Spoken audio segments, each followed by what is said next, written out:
আচ্ছা ভাই, আপনার পিয়ার কি বোঝেন? পিয়ার বোঝেন? আমিও বুঝি। আমরা যে বাংলাটা বলো, ইংরেজি তো বুঝি না, তো ইংরেজি বাংলাটা বললো আনুপাতিক প্রতিনিধিত্ব, ওটা আরো কঠিন।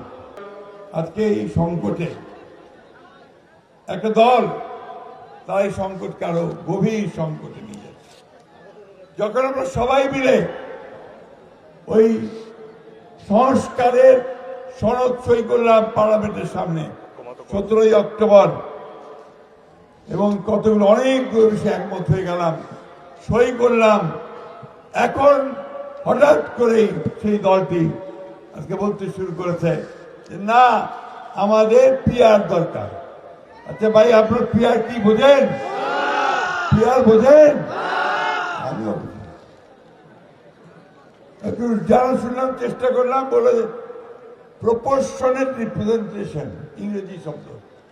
আমরা যে বাংলাটা বলো, ইংরেজি তো বুঝি না, তো ইংরেজি বাংলাটা বললো আনুপাতিক প্রতিনিধিত্ব, ওটা আরো কঠিন। বোঝেন আনুপাতিক প্রতিনিধিত্ব কি? বোঝেন নাকি আপনারা? তো যে জিনিসটা বাংলাদেশের মানুষ বোঝে না, ওই জিনিসটা ঘাড়ের মধ্যে চাপাই দিচ্ছেন ভাই, কার ইঙ্গিতে,